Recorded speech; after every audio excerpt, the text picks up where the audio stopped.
tuning into Shinda. Washinde. My name is Emily Manjeru. My name is Mzee Jalas Mwenyewe. And like we always tell you, this is that show that makes you, gives you a chance to give back to the community and also win cash to yourself. And all you have to do is go to M-Pesa. Then all you have to do is just do pay bill number 698888. Account name Red Cross. As little as 50 shillings, as much as you can make such a big difference in this beautiful country of ours. And it's just not you sending your money. We can also be sending you your money, because each and every single day we are giving 100,000 Kenyan shillings and are hoping 10 million at the end of it all. Yeah. That is some money that you can do something with. But your 50 bob will be making a very big difference out there to somebody that is helping and giving back to this community. And this is the Kenya Red Cross Society. A round of applause for the Kenya Red Cross team.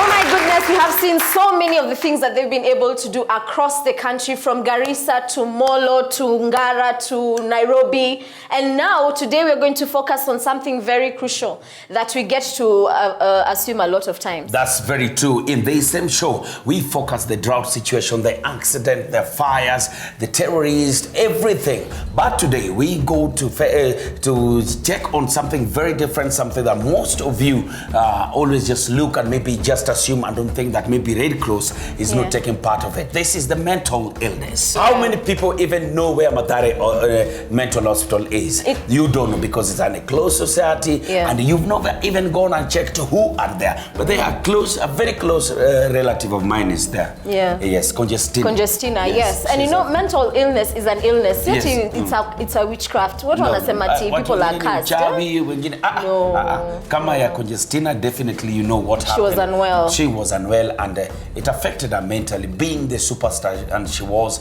the celebrated boxer that she was, and now the society was not recognizing her efforts. And also, when you go out to fights out there, unapata injuries kwa kichwa and everything, and when she got ill, it took toll of her, and I don't know.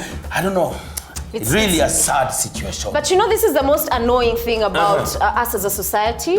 We stigmatize them. That's a big challenge that we as a people need to own up to.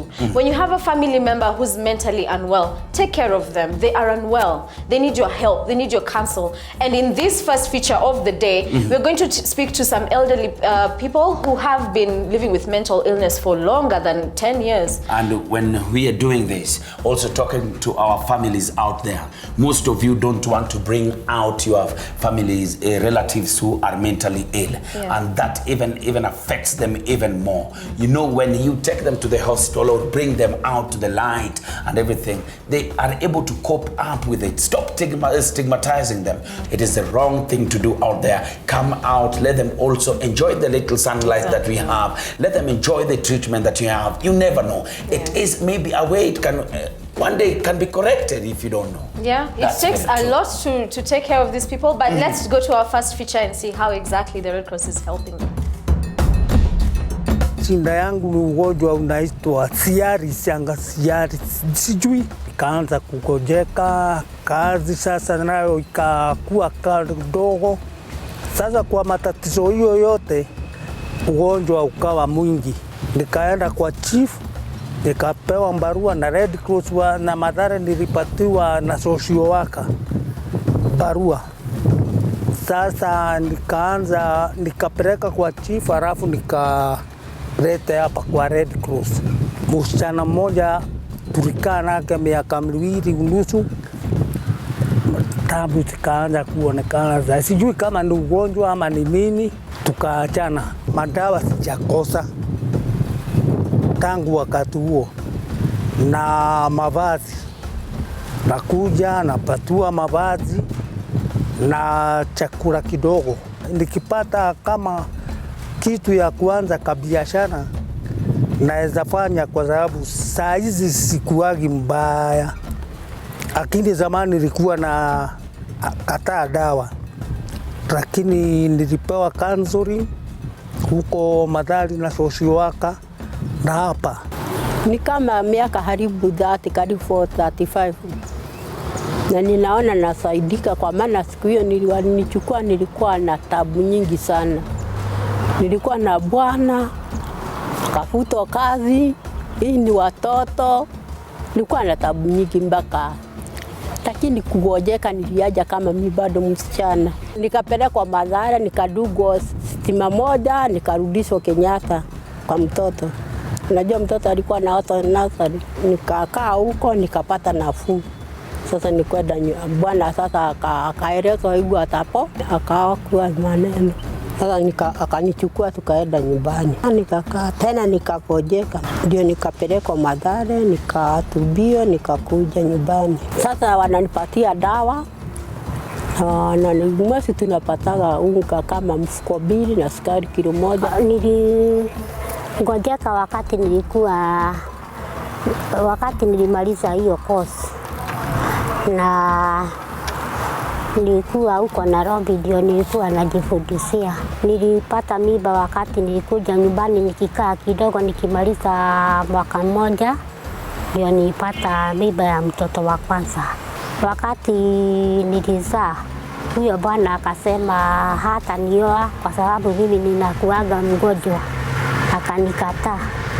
Sasa huyo mtoto tena nikimaliza wiki moja nigojeka tena hii ugonjwa wa malaria nikapelekwa Mathare. Kwa dawa ninanunuliwa na Red Cross, ninatukuaga hapa kila mwezi mara moja na wananipatia chakula kidogo. Lakini sasa ninaweza kusaidiwa na kitu cha kununua hata ikiwa ni matiri. Unajua sasa hiyo kazi ukipata kitu kidogo ya kununua matiri unaweza nunua, nisole tugua, isurure, kwa watu ninawauzia alafu ninapata mapato. Thank you so much, the team from Red Cross. Thank you so much, the team from Mathare, and any other person who's out there who is helping a mentally ill person who's come out to bring this their plight out there. Thank you, thank you, thank you. Can I make an appeal to the doctors? Now that the doctors are back to work, we appeal to you.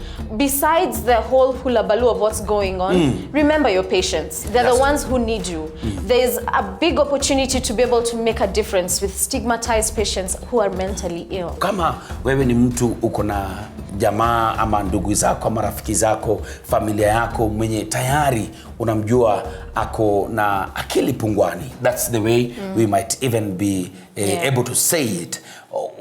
Wacha unyanyapaa pale nje, mtoe nje, aoshwe, unanipata? Aoshwe, usafi wao ni kitu ya maana sana.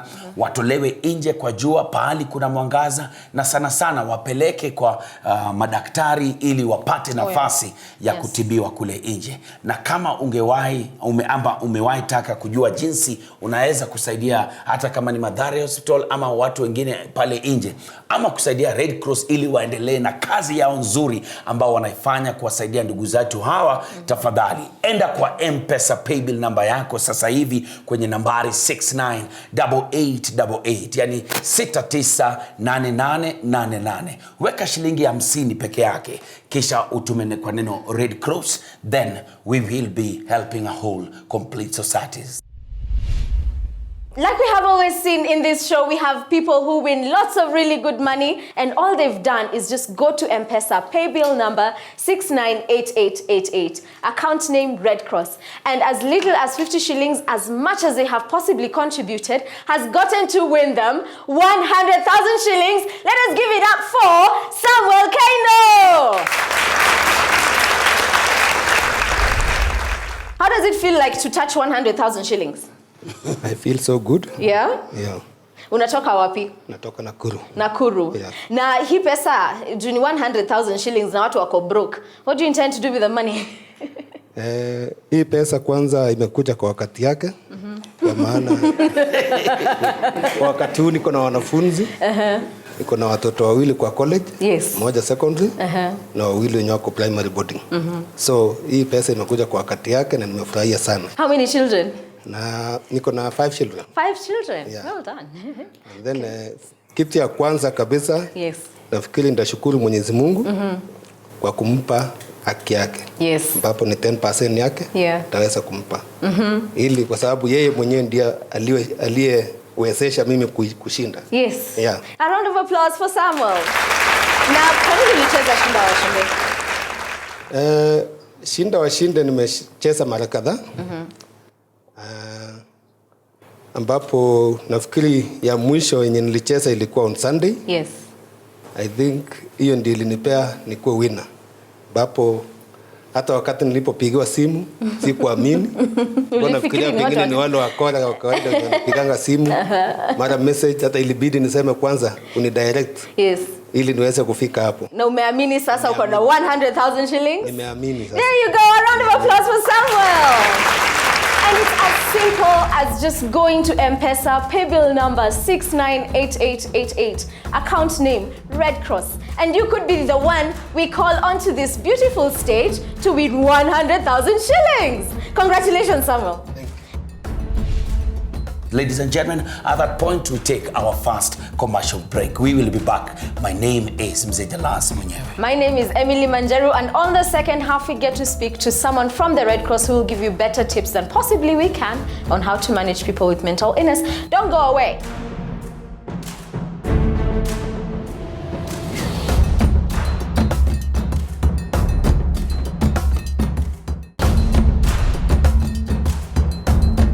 Wapi makofi, let's appreciate that. Thank you. Ladies and gentlemen, today from the Red Cross Langata branch, who do we have here? Today we have a very phenomenal gentleman. You know, when we went there, it was very interesting. There's someone who literally broke down on us, who went mental on us. All right. And he was able to calm her down, and because she hadn't taken her medication, asked her to just, go away. Right. But we also would like to thank the families and friends of the people who attended and participated in our interview. That's true. But for now, let us welcome James from the Kenya Red Cross. James. Tell us a little bit about some of the challenges that you have experienced, especially when taking care of mentally ill patients. Yeah, thank you so much, Emily. Yeah, some of the challenges that we face when you are taking care of the mentally ill patient is that this problem of adhering to the medication. You find that sometimes they forget to take medicine because they're supposed to take medicine on daily basis from morning to evening, and some of them are on injection. Especially the ones who take medicine and they don't have someone to remind them about taking the medicine, you find that they are unable to function in a normal way. Yeah, yes. And we saw in our feature that the patients there are really determined to make a difference. They want to go back to work. What would be your advice to other mentally ill patients? What I can advise to other people who are living people with mental illness is just take care of those people, because they're just like us. It's only that they have that kind of disorder that is very manageable. If you take them to the hospital, they get medicine that will stabilize them, and they're able to function just like any other normal person. They're able to take care of their families, because some of them, they are married and they have kids. So once they are under medication, they become stable, and they're able now to even undertake their daily chores. Yeah. They're able to go to the garden, and also maybe to look for vibaruas to take care of their families. Great. And we'd like to really let's appreciate the Red Cross. It must be a lot of hard work. And what would be your advice to sort of cushion the people from the rest of the community? What are they supposed to do to be able to take care of their family members who are mentally ill? Yeah, one thing the community needs to understand is that these people, they are in that condition. It's not because of their wish. And the community has this misconception that these people, they are being bewitched, or maybe they are in that position as a result of drug and substance abuse. I'm telling you today that most of the patients that we have, they are not as a result of what I've mentioned, but it's a thing that is hereditary. It's some kind of disorder that start developing at a particular age, and when it's being diagnosed early, then early management means that we are going to eradicate that. There we go. A round of applause for James. Thank you so much, James, for coming on to the show, and thank you for everything that you guys do on with the mentally ill patients. Okay. A round of applause once again. Thank you, sir.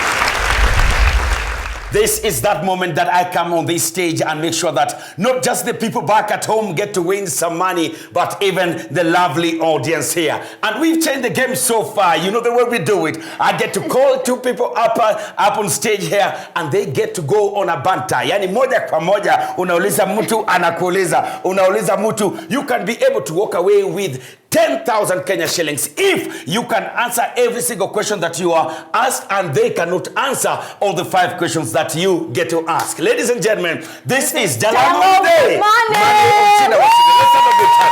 Nani atapanda hapa juu? Nani atapanda hapa juu? Panda wewe mrembo pia panda. Harakisha. Unaitwa nani? Naitwa Pauline Wanjiru. Pauline Wanjiru kutoka wapi? Kutoka KU, Kenyatta University. Kenyatta University. Na wewe je? Mimi naitwa James. James nani? James Muturi. James Muturi kutoka wapi? KU pia. KU pia. Ladies and gentlemen, today we get to have some of the brilliant minds in this show. 2 students of the KU University go head to head on a banter. Ladies and gentlemen, this is that point. Hesabu. 1, 2, 3, 4, 5. Upande hii pia 1, 2, 3, 4, 5. The way we do it, Wanjiru will ask Muturi questions, and Muturi will also ask Wanjiru 5 questions. Ladies and gentlemen, any question that you get, you lose your money. First question kwa Kenani Muturi. Twende kazi Muturi. Okay, who was the first president of the United States? Who was the first president of the United States? Who was the first president of the United States? The 44th was Obama. The 45th is Trump. The first city. The first? Genuinely, you don't know. Answer? George Washington. George Washington was the first president of the United States. True or false? Hata kama ni true, sijui. Swali yako. Back to the United States. You said so? Yes. Yes. Who was the 16th? The 16th? President. The 16th president. He knew the first. Let us see if he knew the 16th. Let us go. Who was the 16th president? Genuinely, you just know the first and the last. Who was the 16th president? Abraham Lincoln. Abraham Lincoln. Hata kama ni Abraham Lincoln, mimi pia sijui. Let's have a good time. Kwako Muturi. Okay, who was the first person to transact on M-Pesa? The first person to ever transact on M-Pesa. I don't know really. You don't know? Ajui nani? He was Macharia. Macharia, who is the chairman Safaricom. Twende kazi, swali kwake. Who is the current Miss World Kenya? Who is the current Miss World Kenya? She just hit it really big for the first time. She was one of the first Kenyans to get to the top positions pale. And ametoka tu juzi na ni rafiki yangu sana. Yeye ni mrefu, of course. You don't expect her to be short. Current. Bwana sikia maswali. Wewe ni genuinely kila kitu genuinely. Hiyo ni alofu yako moja. Answer? Evelyn Jambi. Evelyn Jambi. Yes, Evelyn Jambi. Sema Evelyn Jambi. Evelyn Jambi. Who is Evelyn Jambi? The current Miss Kenya. Ladies and gentlemen, that's how much fun you get up in here on Shinda Washinde. Tuendelee ama tusiendelee? Kwako kwene. Jini ulisa. Okay, Regina and Sophia are female names, but they are still cities in this world. In which countries do they fall? Regina and Sophia are female names, and they are also cities in a country in this world. Which country has towns or cities called Regina or Sophia? Kwako Wanjiru. Haujui. Okay, Sofia is the capital city of Bulgaria, and then Regina is the capital city of the second largest province in Canada known as Saskatchewan. Hey boss. Muturi. Yes. Nyumbani ni wapi Muturi? Ni Meru. Meru. Wewe ni kijana wa Meru. Yeah. Unasonga mirabila sonda. Tuende kwako. How many seats are in the Kenyan Senate? How many seats are in the Kenyan Senate? How many seats are in the Kenyan Senate? Muturi hiyo unaweza mpata? Unaweza pata hiyo? Si ndio? No. Jeni unili? 47. 47. No. 47 are just the seats plus some of them are nominated. They are 67. They are 67. Toa Muturi unarudisha. Unadhani ni mogoka tuendelee ama tusiendelee? Tuendelee. Let's have a good time. Kwako Muturi. Bado kuna swali mbili kwa sababu ako na 2,000. Yeah. Okay, who discovered dynamite? Who discovered dynamite? Engineer Muturi, inaanza uengineer yako inaanza kutokelezea. Who discovered dynamite? Hata kama oxygen ndio ujui na ni Mungu. Dynamite ni utajua. Okay, he's the founder of Nobel Peace Prize. Is called Alfred Nobel. Alfred Nobel. Bas, swali kwake, akona 2,000, kula moja. Swali gani? Where was the first county in Kenya where Equity Bank was established? Which was the first county in Kenya where Equity Bank was established? Twende kazi. Murang'a. Murang'a. Murang'a! Umekulwa moja. Wacha kufikiria, unajua shida yako ni moja. Saa zile anauliza maswali, wewe pia unafikiria maswali yake. Kumbuka anza, fikiria anza. Wachana na swali yako, sawa? Sasa ni 1-1 imebaki. Unaweza kula hii sahi. Muturi twende kazi. Okay, when did the Rwandan genocide occur? Rwandan genocide. It was in the 90s. I can give you clues. In 2002. I've already said it was in the 90s. 1999. 1999? Wrong. It was in 1994. Muturi. Kula hii moja basi. Kula hii moja ya Muturi. Who is the current Miss World? Miss World umeshauliza. Miss World, si Kenya. So kuna Miss World na kuna Miss World Kenya. Hawa mamisi wamekuwa mingi. Kuna Miss Earth, Miss wapi? I don't know. Who is Miss World? The most beautiful queen in the world is called Stephanie De Valle from Puerto Rico. Puerto Rico. Unajua hata Puerto Rico. Muturi. Yeah. Wapi makofi yao. Thank you so much. The amazing students of KU go banter to banter, head to head ndani ya Shinda, Washinde. He gets to walk away with how much? 6,000. She walks away with 4,000. Ladies and gentlemen, that's the much fun we had this evening. Asanteni sana. Wapi makofi yao. You can be part of this amazing audience and get a chance to participate in this amazing banter where we get to ask questions only in Shinda Washinde. Go into your M-Pesa pay bill number 698888. Account name Red Cross. You never know. You might be the person walking away with 100,000 Kenya shillings. Back to you, the beautiful Emi Manjeru. More importantly, beyond winning lots of good money, you are making such a big impact with your little 50 shillings. As Jalango has said, just go to M-Pesa. Pay bill number 698888. Account name Red Cross. You have changed the world in so many ways that 50 shillings just can't buy. And from me, I am sad to say goodbye. Oh. Where are you headed to this weekend? Which stories are you going to bring? This coming week is going to be a very heated week. We're going to bring you stories from Baringo. We have heard a lot about it. We have seen the Red Cross stepping in and rescuing people from the gun battles that have been going on. So tune in to the next episode because I guarantee you. Ladies and gentlemen, and at that point, that's where we stop this amazing show this evening. My name is Mzenja Lasi Mwenyewe. And until God blesses us with another breath of fresh air, my name is Emily Manjeru, and until next time, toodles, toodles, toodles.